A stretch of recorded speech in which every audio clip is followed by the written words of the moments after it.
The idea of color correction and filtration is a concept that we need to understand to work in film and video production. The reason being is that sometimes we're on locations, we may have to work with a certain type of light source, like fluorescence or like daylight coming through a window, and those types of sources, all the different sources in the world, can produce a very different color of light. We refer to color temperature or the Kelvin scale and the Kelvin temperature of the light. What that means is the whiteness of the light, how much red, green, and blue is present to make it a very full spectrum light. So sometimes we have what may be a very, very orange light, and we need to alter that and bring that more toward the blue scale if we're working with daylight, for instance. Daylight is a very, very blue color light relative to television, or what we call tungsten lights. So if we're mixing the two, we either need to correct with gels the tungsten light and bring it toward the color of daylight, or correct the color of daylight, this very blue light, and bring it toward the warm orange color of tungsten lights. So we use different gels and filters to correct different types of sources on location, usually, to make these, all of these sources mixed together into one very full spectrum of what we'd call white light. Now, the understanding of Kelvin scale and the manipulation of which gels to use is something that takes a little bit of understanding and also takes some time to learn to see which things work best for different types of film stocks and in different situations. But once you get the concept down, then there are very few situations that you'll find yourself in where you don't know which way to turn. You have an idea of which type of source this is, what color it generally is, and how you need to work with gels and filters to alter that color to get your best effect on location. The human eye is sensitive to only a very narrow region of light called the visible light spectrum. Above and below this spectrum is light that cannot be seen by the naked eye. This visible wavelength spectrum, which is rated in nanometers, or billionths of a meter, represents the scope of light that we work with in film and video production as well. When all colors of this visible spectrum are present, we call this white light. The eye perceives nearly all light as white light. Our eyes will automatically adjust for any deviations in color balance. But a video camera or film stock cannot compensate for the lack of any certain color of light. We must compensate through color correction.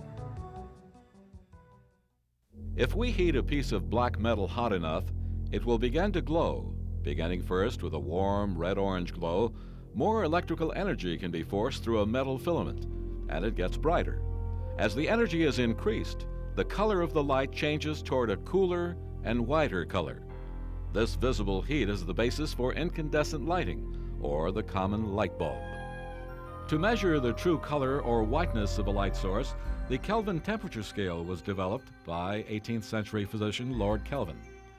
The color temperature of a source refers to the balance of color or the amount of red, green, and blue light that is radiated by a source.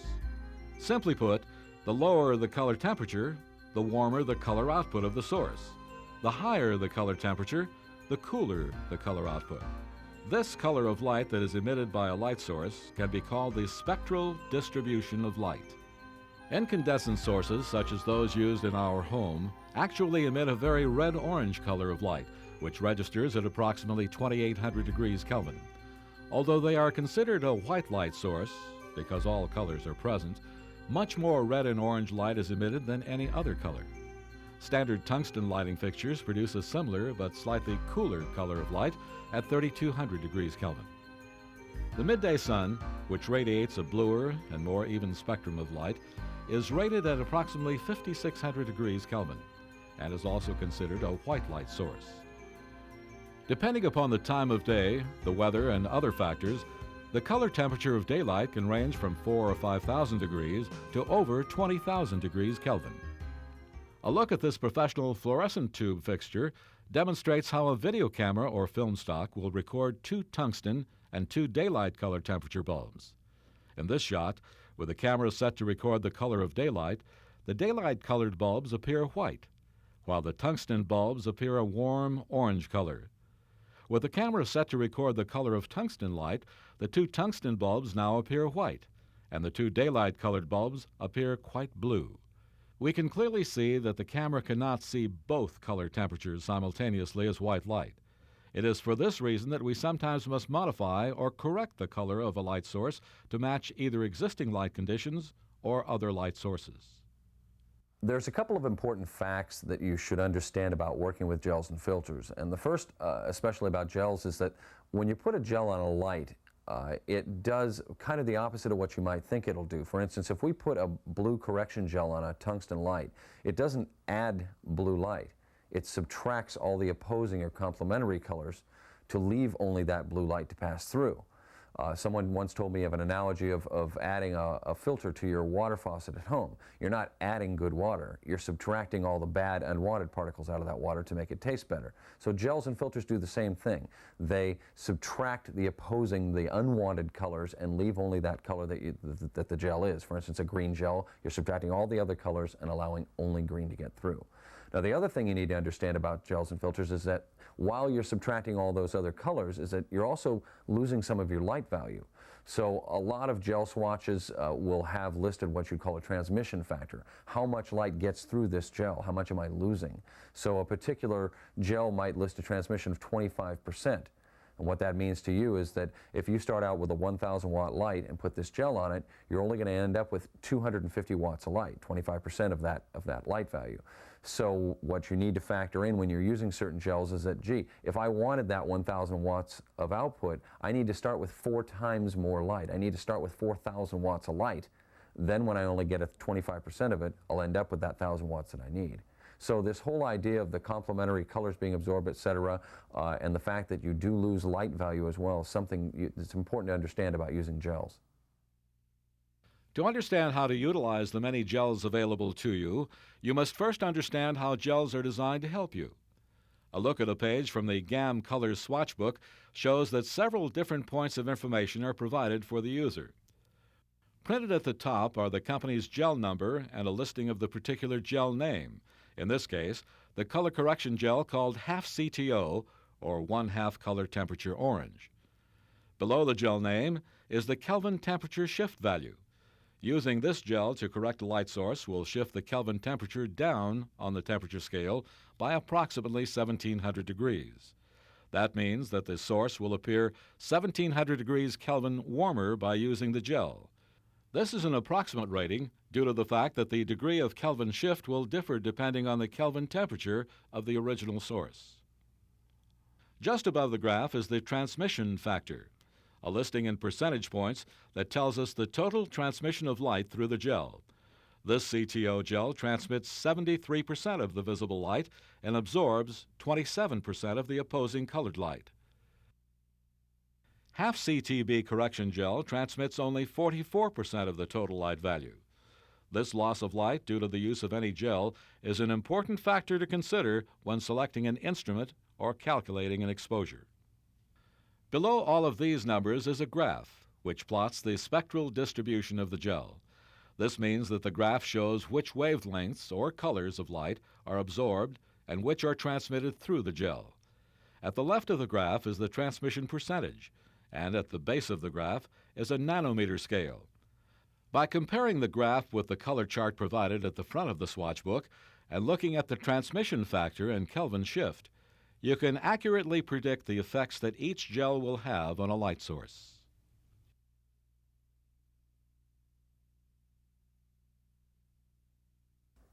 The two most commonly used gels in our business are probably CTO and CTB. CTO stands for color temperature orange, and CTB stands for color temperature blue.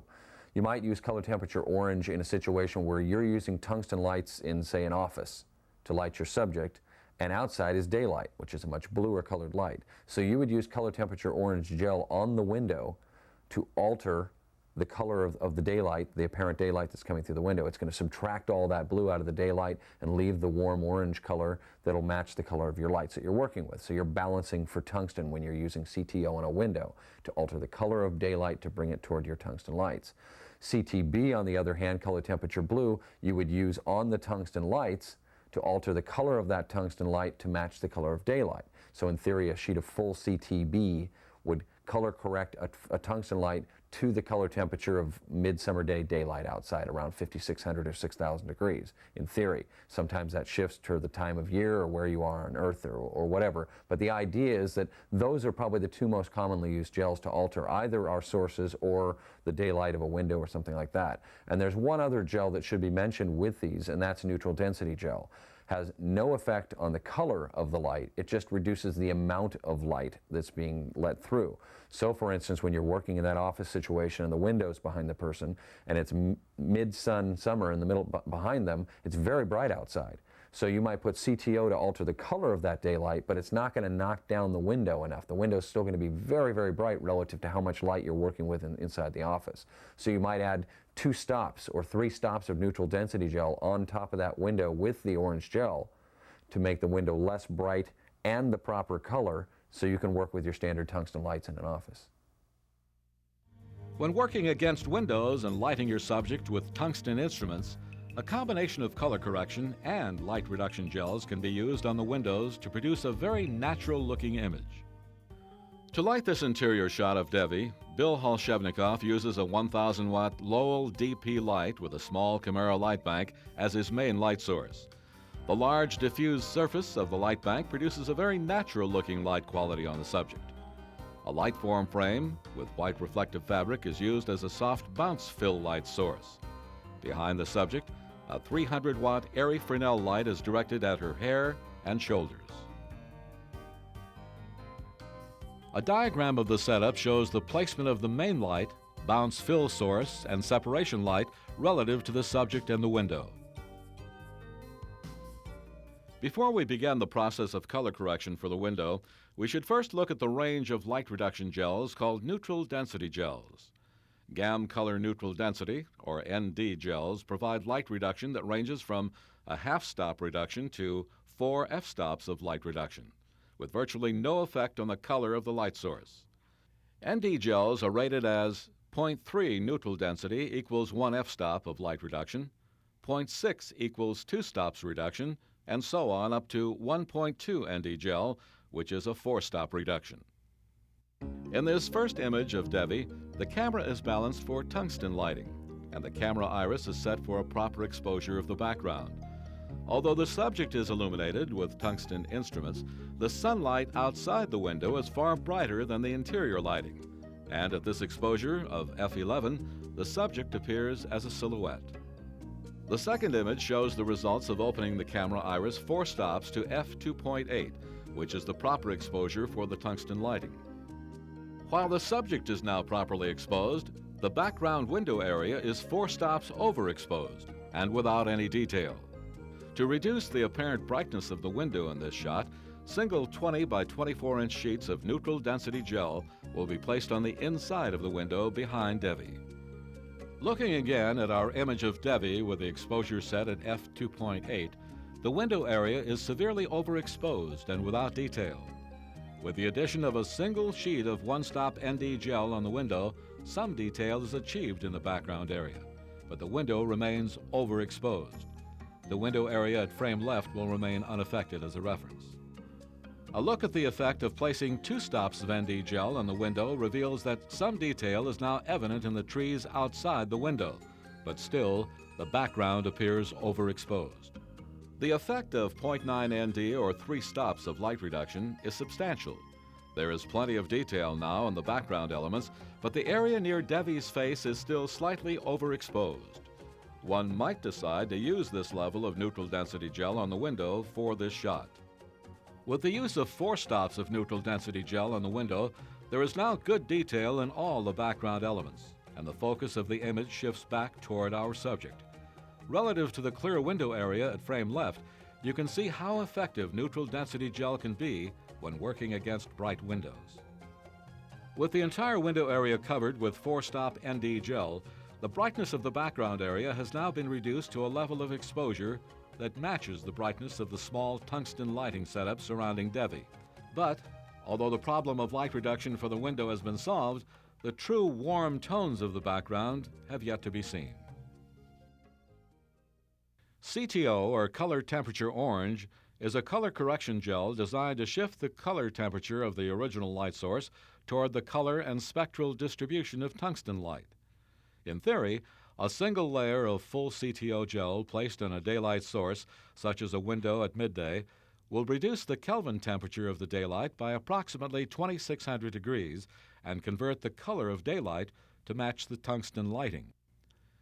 CTO gels are available in levels of correction of extra CTO, full CTO, 3/4, 1/2, 1/4, and 1/8 CTO. In this first image of Debbie, there are 4 stops of ND gel placed on the window behind our subject. To begin the process of color correcting the daylight of the window toward the tungsten lighting, we will first add a single sheet of 1/4 CTO to the neutral density gel. Once again, with the use of ND gel only, the window is now exposed properly, but the color of the daylight background remains quite blue. With the addition of 1/4 CTO to the window, we can see a slight warming of the background colors. The frame left side of the window remains uncorrected as a reference. By switching to a sheet of 1/2 CTO, the window area looks quite warm relative to the bluer light at the frame left. With this sheet of 1/2 CTO, the exterior colors now appear accurate to the true colors of the background. The use of a sheet of 3/4 CTO shifts the color of the background possibly too far. The window area now appears very warm in color and slightly darker in tone. We must remember that all gels absorb the opposing colors of light and transmit only a percentage of the original light value. 3/4 CTO transmits only 65% of the light, so while it provides color correction, it also acts as a light reduction gel. For a final image, Holshevnikoff decides on only 3 stops of ND gel plus the 1/2 CTO for color correction. A look at our first image without the CTO correction gel reveals how the camera, when balanced for tungsten light, sees the cool blue color temperature of uncorrected daylight. The addition of the 1/2 CTO on the window provides the appropriate level of correction for this scene while working with a tungsten light. It's important to always check different levels of color correction gels for each setup. What may be right for one day or for one director can be entirely wrong for another. Another option for correcting the difference between the color of tungsten light and daylight is to use gels to correct the tungsten lighting to match the color of the daylight background. For this lighting setup, Holshevnikoff selects a 650-watt Lowell Fresnel lensed light as the main light source. The bounce fill panel and the hair light remain in the same position from the previous setup. The camera is balanced for daylight. A diagram shows the positions of the lighting equipment relative to the subject and the window. Our first image of Debbie shows the effect of uncorrected tungsten light on the subject when the camera is balanced for daylight. Tungsten lights emit a high level of amber-colored light, and here we see that the subject's skin tone appears overly warm in color. CTB, or color temperature blue, is a color correction gel designed to shift the color temperature of a tungsten light source toward the color and spectral distribution of daylight. In theory, a single layer of full CTB gel placed on a tungsten light source will increase the Kelvin temperature of the tungsten light by approximately 1450 degrees and convert the color of the tungsten light toward the color of daylight. CTB gels are available in levels of correction of extra blue CTB, full CTB, 3/4, 1/2, 1/4, and 1/8 CTB. Because of the varying transmission factors of the different CTB gels, wire scrims were used on the light to keep the exposure constant throughout this demonstration. Another look at our first image shows the overly warm tones that are produced by tungsten light when the camera is balanced for the daylight background. To reduce the relative brightness of the window, there are 3 stops of ND gel placed on the window behind our subject. To begin the process of color correcting the tungsten lighting toward the color of daylight, we will first add a single sheet of 1/4 CTB to the 650-watt main light. By comparing the first image with uncorrected tungsten light, we can see that the addition of a sheet of 1/4 CTB gel creates a slight shift in the color of the skin tones on our subject. The skin tones now appear as slightly cooler, but they are still too warm to be considered a normal skin tone. The use of 1/2 CTB gel on the light absorbs even more of the warm amber light from the tungsten instrument and provides only a slightly warm skin tone on our subject. One might decide to use this level of color correction if you or the director prefer a warmer skin tone for the shot. Attaching a sheet of 3/4 CTB gel to the tungsten light provides the appropriate level of color correction for this setup. The skin tones on Devi appear correct and natural relative to the daylight white balance setting on the camera. The use of full CTB correction in this particular shot shifts the color correction of the tungsten lighting too far, and the skin tones appear slightly blue and unnatural. As with the use of any correction gel, some testing or color temperature calculations must be made for each setup to achieve the proper level of correction. Returning to our first image of Devi, we can now see the overly warm skin tones produced by the uncorrected tungsten lighting. For this setup, the use of 3/4 color temperature blue correction gel provided the proper level of color correction for tungsten lighting in a daylight balanced shot. Removing the 3-stop neutral density gel from the window reminds us of just how much brighter the sun is than a 650-watt tungsten instrument. Using tungsten lighting for window shots will almost certainly require the use of some light reduction gel on the window. The output of a small tungsten instrument combined with CTB gel and the resulting light loss that takes place when using correction gels cannot possibly match the intensity of the midday sun.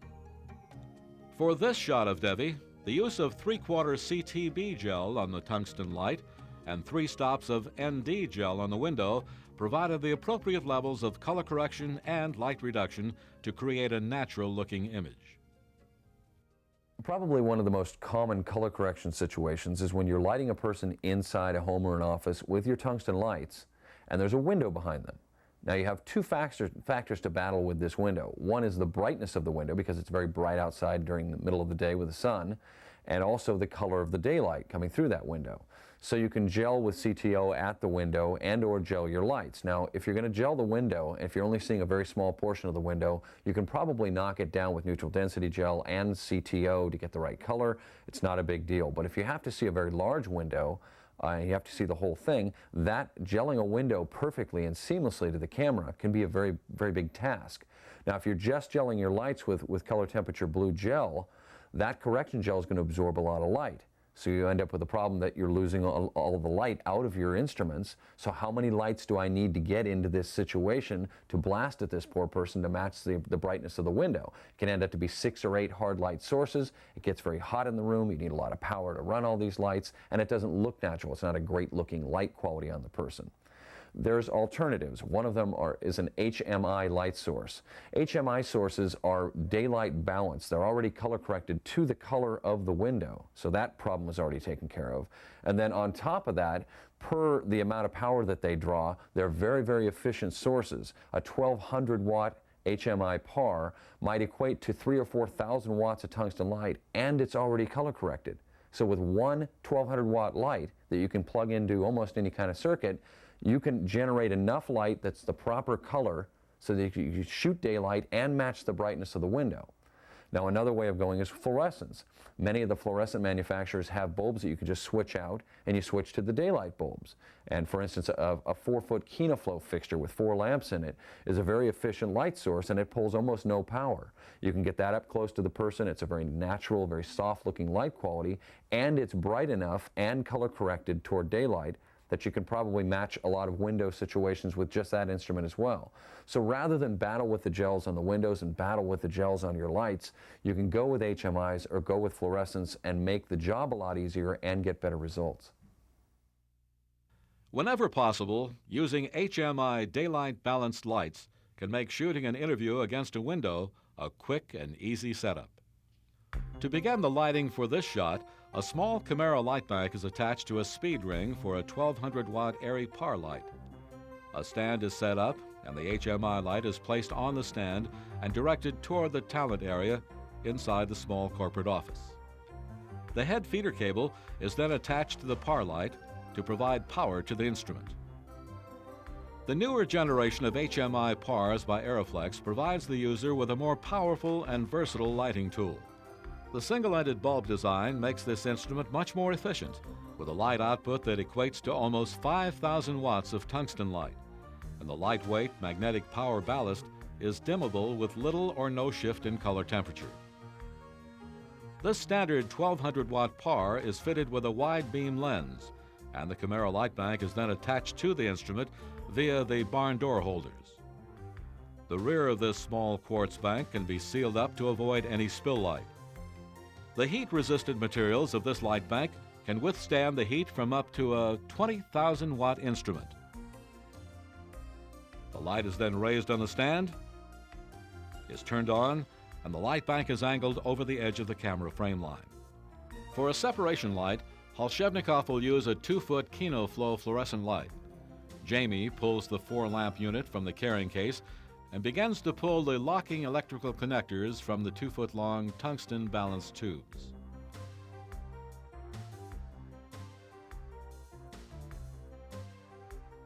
Kino Flow provides both tungsten and daylight balanced fluorescent tubes. The different tubes emit the same light intensity, and they can be mixed within a fixture. The daylight tubes are marked with blue end caps. This light will be used as a separation or rim light, and Holshevnikoff will mix 2 tungsten lamps and 2 daylight lamps to create a slightly warmer color temperature for the instrument. The lamps are set, the light control louver is replaced, and the instrument is turned over to attach the mounting plate. 4 sturdy plastic pins connect the plate to the back of the instrument, and an articulated 3/8-inch spud is used to attach the light to the grip stand.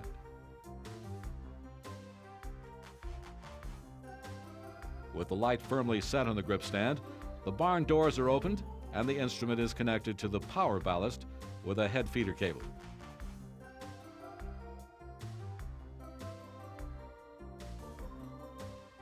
Kino Flow ballasts are flicker-free at any camera speed or shutter angle. This image of the 4 fluorescent lamps shows the 2 warm tungsten lamps and the 2 daylight lamps. For this shot, the light control louver is removed to slightly increase the output of the instrument. With the 2-light setup complete, Holshevnikoff prepares to record the images. A diagram shows the placement of the HMI par with the light bank and the fluorescent instrument relative to the subject in the window. The camera is balanced for daylight. The first image of our subject Meg shows the camera exposure for the ambient light in the office only. No lights are on, and the camera iris is set to wide open. At this exposure, the window area is severely overexposed. By setting the camera iris for a proper daylight exterior exposure, we can see the interior of the office, and our subject are little more than a silhouette. The camera is set at f8. By introducing the light from the main light source, the light level on the subject now matches the exposure of the window area. Using only a single 1200 watt HMI par provides enough daylight balanced light to easily match the brightness of the window. This HMI light pulls only slightly more than 10 amps of power, so it can be plugged into most office outlets. The addition of the Camaro light bank increases the size of the main light source and provides a softer, more natural-looking light quality on our subject. Due to the placement of the light bank, no fill light is required. Turning on the Kino Flow fluorescent fixture with the mixed lamps provides a slightly warm separation light on the left side of Meg's face and hair. The lighting is complete using only 2 lights and no correction or neutral density gels on the window. The use of HMI lights is an ideal time-saving method for lighting daylight-balanced interior spaces.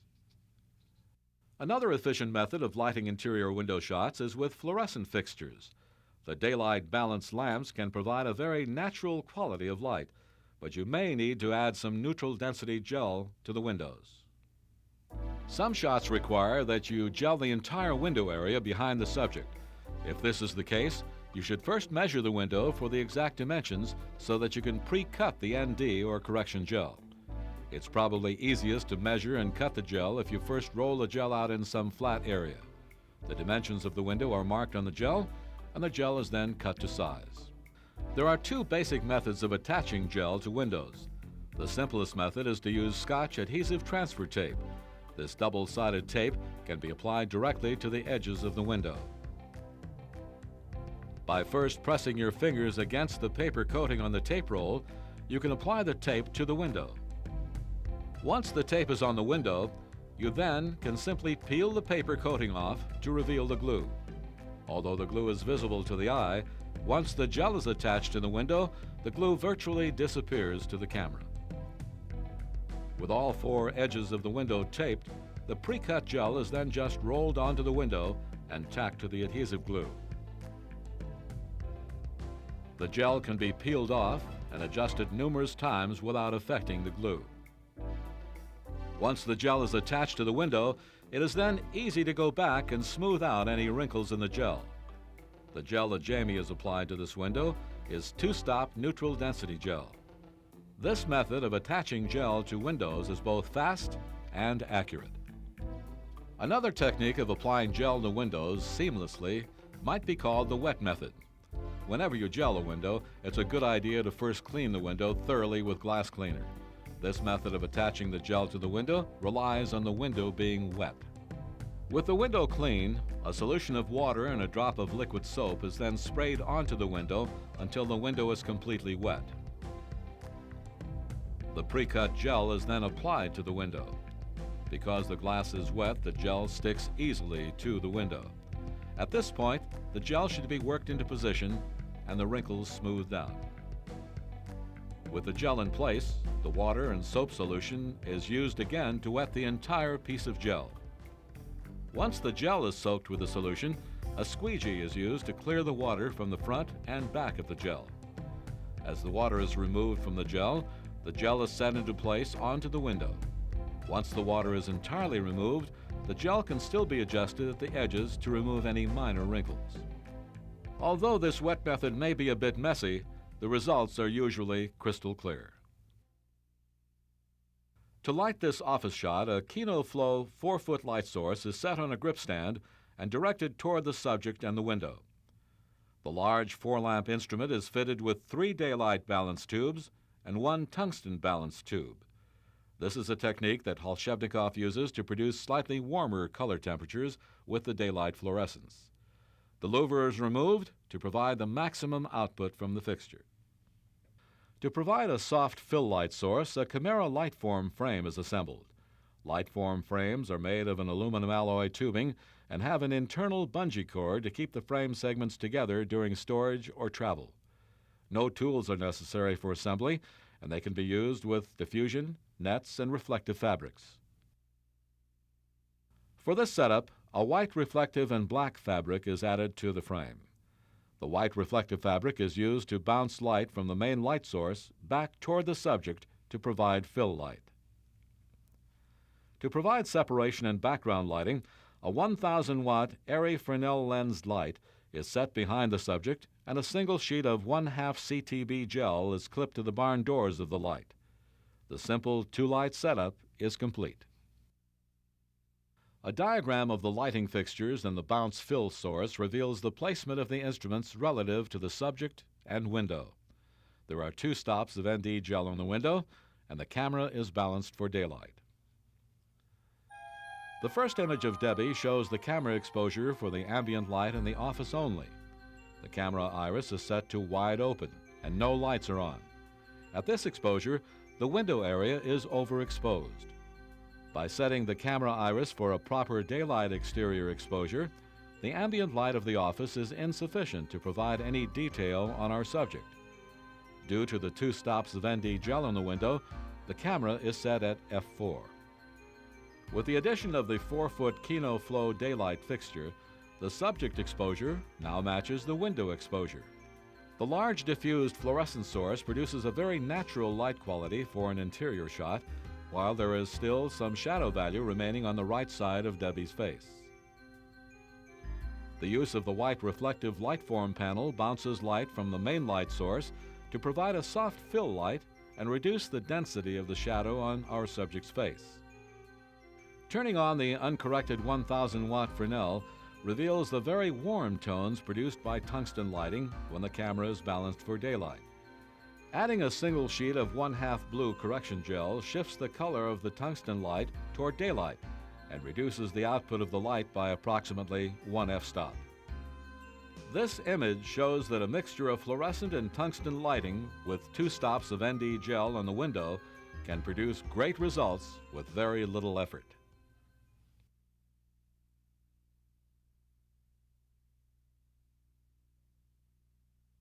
Some locations present what I would call more difficult sources to correct for. Fluorescence, sodium vapor, mercury vapor. These are called discharge lamps, and they work a little differently. And the big difference is that they do not have a full spectrum of light that they're emitting.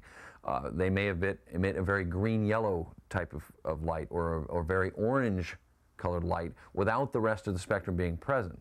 So to shoot in that light all by itself, you're not going to get a great look because all of the colors of light are not present to make what we would call a white light.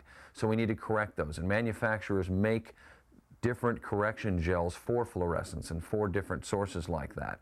Now, one of the keys to getting through a situation like this is a color temperature meter. A color temperature meter is going to tell you the exact Kelvin temperature of that light, and then in addition to letting you know what the Kelvin temperature is, it also tells you which color correction gels you need to add to that source to correct the color of that light to match either your tungsten or your daylight sources.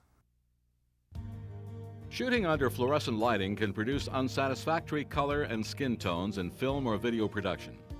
Understanding the limited spectrum of sources like fluorescence can help us to properly color correct at the light source and at the camera lens. Fluorescent lamps are available in 2 basic color ranges: cool whites, which have a color balance that is close to the color temperature of daylight, and warm whites, which more closely resemble the color temperature of tungsten. All industrial-grade fluorescent sources have a very limited spectral distribution of light, and a Kelvin reading will only approximate the true color of the light. Cool white fluorescents are found in many corporate and industrial environments. The color of cool whites usually ranges from approximately 4,000 to 5,000 degrees Kelvin. The color of the fluorescence will range depending on the type of cool white bulbs and the age of the bulbs. Because these lamps are missing many of the warm colors of the spectrum, they emit a very green color of light. When working with cool white fluorescence, it is best to balance the camera for daylight, or shoot with a daylight balanced film stock. When working with warm fluorescence, shoot with a camera or film balanced for tungsten light. To compensate for the limited color output of the cool whites, many professionals use a series of color correction gels called minus green. The range of minus green gels is designed to absorb much of the green light present in cool whites and correct the color of the fluorescence toward the color of daylight. Some larger scale location shoots require that you use the existing lighting as part of your illumination. In this case, you may need to color correct all of the existing practical sources. One of the easiest ways to gel a fluorescent source is to use GAM-color gel tubes. The gel sleeves are available in a full range of correction gels. This cool white fluorescent tube is being fitted with 1/2 minus green correction gel. A 100-inch gel sleeve will cover 2 4-foot fluorescent tubes, and they can be cut to any length. Once the fluorescent tubes are gelled, they can simply be reinstalled into the fixture. This method of gelling fluorescent fixtures is quick and simple, and the gel tubes can be reused for another job. The following information is intended as a general reference for the color correction of cool white fluorescent sources. For any important color correction, running a test and the aid of a 3-color temperature meter will produce the most accurate results. When correcting cool white fluorescence toward daylight, try 1/4 to 1/2 minus green on the fluorescence. You may also need 1/8 to 1/4 CTB correction gel to match the approximate Kelvin temperature of daylight. When correcting cool white fluorescence toward tungsten lighting, try a combination of 1/4 to 1/2 minus green and 1/2 to 3/4 CTO. Or you can use GAM-color's Fluorofilter CW gel, which is designed to shift cool whites to match the color of tungsten lighting. Another option for working with cool whites is to shift the color of your daylight balanced light sources, such as HMIs or Kino flow fixtures, to match the green color of the fluorescence.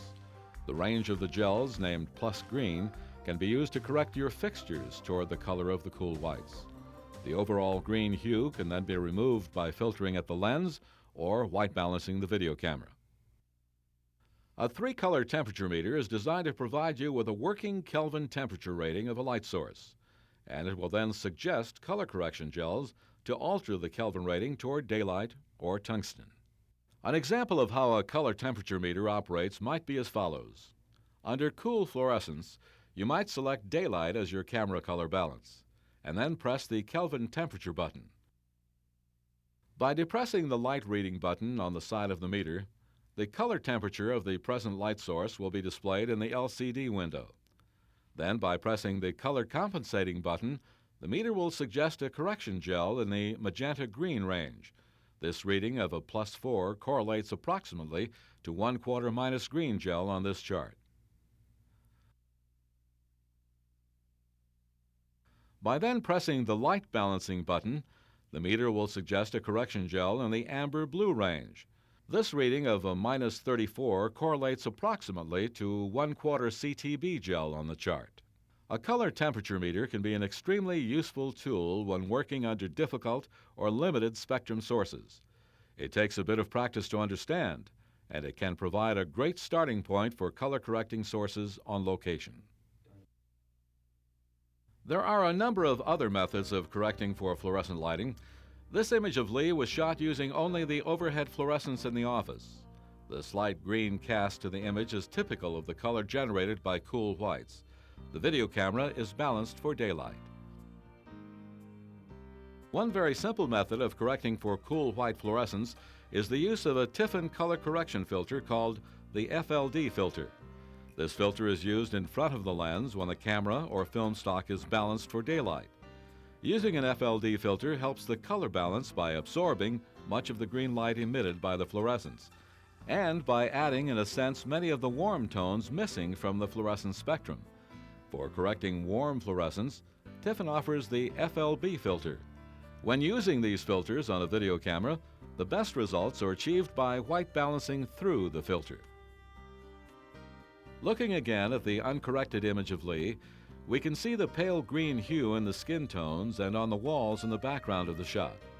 By adding the FLD filter to the camera, the skin tones in the image become much more natural, and the walls in the background appear less green. Another look at the uncorrected image makes it easier to see just how green cool white fluorescence can look on camera. The simple addition of a Tiffin FLD filter creates the appearance of fuller spectrum lighting and provides much better results when shooting under cool whites. One of the little tricks that you can use when you're working in video production is what I would call fooling your white balance. And what that means is, let's say you're working in a fluorescent environment and you get a white balance and then you check your skin tones and maybe they're a little to the cool side, they're a little more bluer than you'd like to see. Well, by holding a piece of gel in front of the lens while you white balance, you can shift that white balance or fool the camera into a different white balance than it would normally give you. So in this fluorescent environment, I might put quarter correction blue, quarter CTB in front of the lens, and then hit the white balance switch. What that does is that tells the camera, gosh, I'm supposed to be looking at white as a reference. This is so blue, the camera says, I'm gonna overcompensate for all this blue and really warm this up to cancel all that blue out. Then you pull the gel away after you're done and you end up with a very warm skin tone, and that might be the skin tone you're looking for. So you can use different gels and different correction gels in front of your lens to fool the circuitry, to fool the camera, and shift your white balance one way or the other when you're working on location. To fool the white balance of the video camera, simply use a sample from a large swatch book or hold a small piece of gel in front of the lens, and then white balance as you would normally. A typical gel selection for fluorescent lighting might be 1/4 CTB gel or a combination of 1/4 CTB and 1/8 plus green.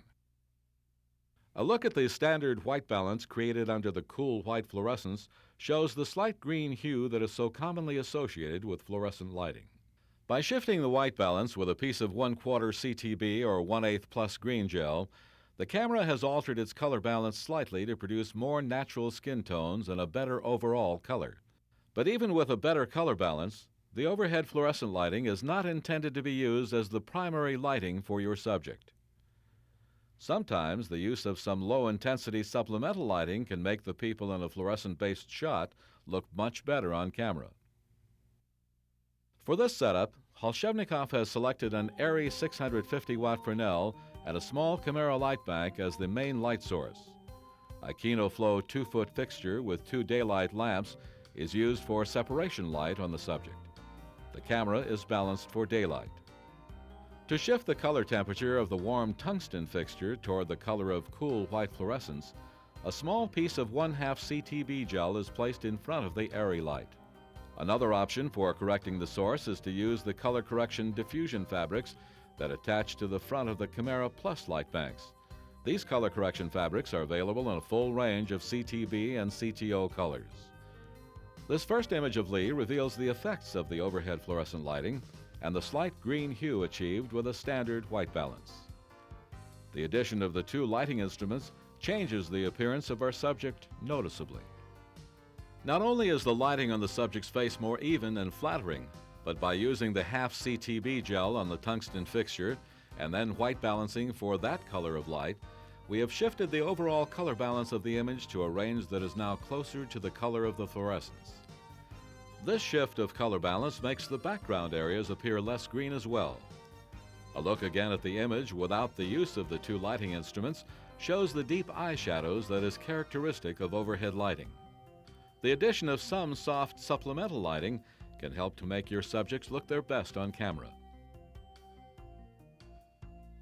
Another approach to lighting this same shot is to use a KinoFlow 2-foot 4-lamp fixture as the main light source. The 4 daylight balanced lamps provide a soft key light for the subject while also allowing the video camera to work in a daylight color balance. The final image from this lighting setup shows once again that a basic understanding of color temperatures and color correction can help you to select the proper lighting tools to make your fluorescent-based images look their best. Sometimes we work in locations where it's such an enormous place, like a bottling plant or some kind of giant warehouse, and you're dealing with a very limited spectrum light like sodium vapor.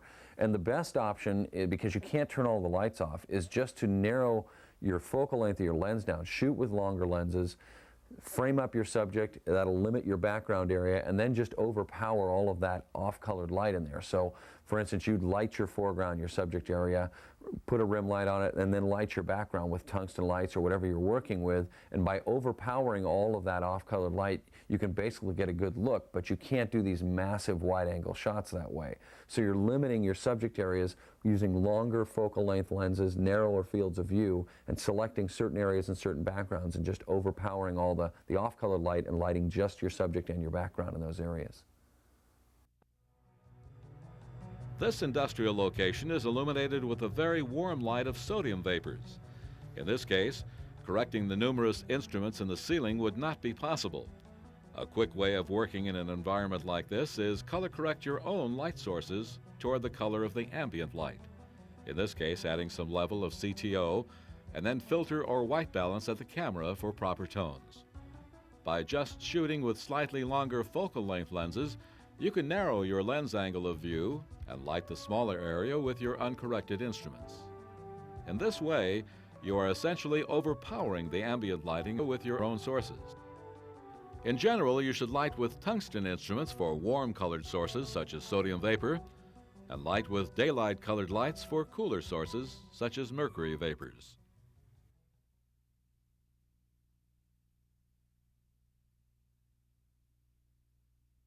One of the most important aspects of color correction and filtration is understanding when not to color correct something. I think some of the most stunning imagery can be created when you let sources go and you start to mix complementary colors.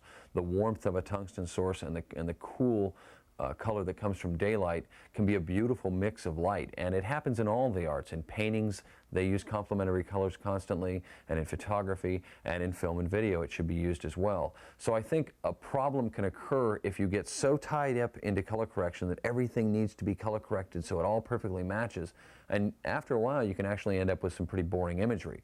So I think the idea here is to understand it, understand when it's really important that you do need to color correct certain sources to make a shot work, and then also when to know when to let it go and have some fun with it and mix some color temperatures and be bold and have some fun with it.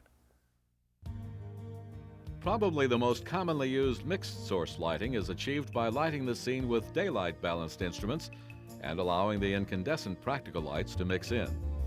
With the camera balanced for daylight, the practical lights appear warm in color and provide a visual contrast in these images. In this shot, we can see how the presence of the colors from the practical lamps provides a sense of warmth to the room. Without the warm light of the practical lamps, the room seems possibly less inviting. Turning off the two HMI par lights reveals the true ambient light of the room. So with the use of daylight balanced instruments and the warm practical lights of a location, we can use mixed lighting to affect the feel of the imagery. The opposite approach can also have a pleasing effect. This exterior image was captured at dusk by balancing the camera for tungsten light. With this approach, the tungsten lighting in the foreground appears as white light, while the incandescent lighting in the background areas still has a slightly warm color rendering. But with the tungsten camera balance, the color of the sky appears as a deep saturated blue. Using a daylight camera setting for this shot makes the foreground and background lighting appear warmer, but the color of the sky is not nearly as dramatic. Neither shot is right or wrong. It is purely a matter of taste. So we can see that not only is the color correction of light sources important, but that the selection of a film stock or camera balance can also greatly affect the image.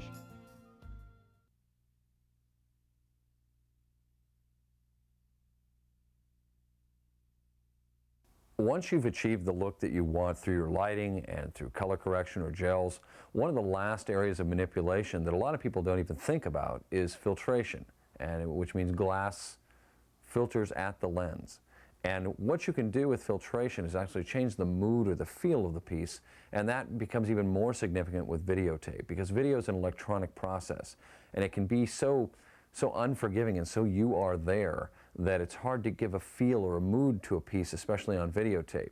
So there are diffusion filters and filters to add a little warmth to the image or cool down the image. There's lots of different filters that you can actually change the feel of the piece you're working on.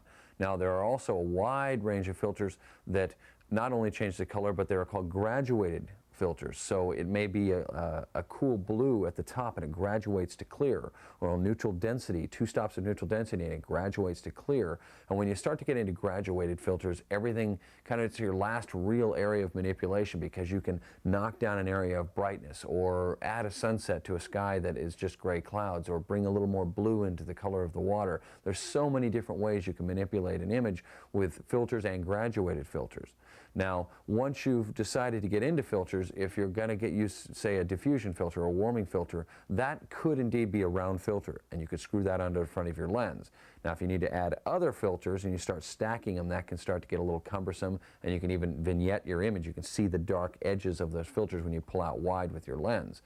What you want to get into when you start getting serious about filters is called a matte box. And a matte box is basically a glorified lens shade, and it's there to hold your filters, up to 3 different filters. And it also is there to help control some of the spill light on the set or wherever you're working, and keeping that light off the front of your lens.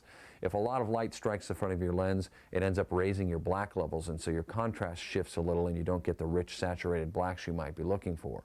But more importantly than that, once you get into graduated filters, and let's say there's a horizon line that's a third of the way up from the bottom.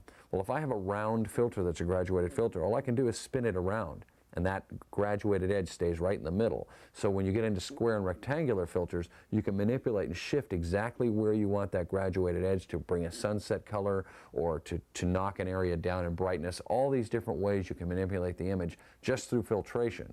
So I think once you get the lighting side of things down, filtration is another very important area that can really significantly change your imagery. The Tiffin FilterFlex matte box is a fully adjustable, lightweight matte box system for film or video production. It can accommodate up to 3 filter stages, and each filter can independently rotate 360 degrees. The FilterFlex can work with either internal or external focusing lenses. There are an enormous variety of camera filters available. As we have seen, the color correction of an image can occur through lighting and also at the lens. There are 2 standard correction filters available for correcting film stocks toward the tungsten or daylight color balance. If you need to capture a tungsten balance shot with a daylight film stock, you can use a number 80A filter to correct the warm color of the tungsten lighting for the daylight balanced film. If you need to capture a daylight image with a tungsten-balanced film stock, a number 85B filter will correct the cool color of the daylight for the tungsten-balanced stock. As with the use of gels, both filters create some level of light loss that must be factored into your exposure, and there are numerous grades of each filter available to produce different levels of correction. The Tiffin 812 filter is a very light grade of warming filter. This filter was designed to improve skin tones and to add just a bit of warmth to the overall scene. Holshevnikoff uses this filter often for interviews and for other types of interior and exterior scenes as well. Some of the most popular filters used are diffusion filters. There are a wide variety of diffusion filters available, but there are a few that Bill Holshevnikoff uses most often for all types of production footage. For people shots, the Tiffin Pro Mist, Black Pro Mist, and the Soft FX filters are a popular choice. Using the Pro Mist filter diffuses or reduces the sharpness of the image slightly, while also reducing the contrast in the image. This filter is available in varying levels of diffusion, and Holshevnikoff also likes the look of this filter for food shots. The Black Pro Mist provides a similar diffusion effect as the Pro Mist, but the reduction in contrast is less obvious. A 1/2 Black Pro Mist is a popular filter that can be used to take the electronic sharpness out of any video production images. This filter is especially popular for interviews and other people shots. The Soft FX filter is another type of diffusion filter that diffuses the image, but this filter has the ability to diminish fine details such as blemishes or wrinkles without losing sharpness in the image. This filter is also popular for interviews and other types of people shots. Another type of filter that is popular in both film and video production is the graduated filter. Graduated filters, or grads, are available in a wide variety of colors and densities. One very useful grad filter is the neutral density, or ND grad. In this shot of a hotel exterior, the top of the building and the sky are very bright relative to the exposure of the rest of the image. Through the use of a 2-stop ND grad placed at the top of the image, only the sky and the building top are reduced in exposure by 2 f-stops, which evens out the exposure for the entire image. This golf course clubhouse shot is another example of the use of ND grads. With the interior of the clubhouse lit by 2 1200-watt HMI pars and the camera iris set for a proper exposure of the interior, the window in the shot was approximately 4 stops overexposed. With the use of 2 2-stop ND grads, for a total of 4 stops of light reduction, the graduated filters were positioned in the matte box to affect only the window area. With the use of 2 simple ND grad filters and a carefully composed image, this difficult shot was made possible without the use of neutral density gels on the large window. Color graduated filters provide yet another way to shape your imagery. Probably the most common use of a color grad is the creation of a beautiful sunset from a colorless sky. Tiffin offers a variety of pink, blue, lavender, orange, and other color grads to help you get the most from your exterior locations. This afternoon fishing shot was enhanced by the use of a color graduated filter called a number 2 Twilight Grad. Once again, we can see how the simple addition of a filter can change the look and feel of an image. As with the use of lighting instruments and gels and diffusion, the matte box and filters can be looked at as just one more tool for the process of image making.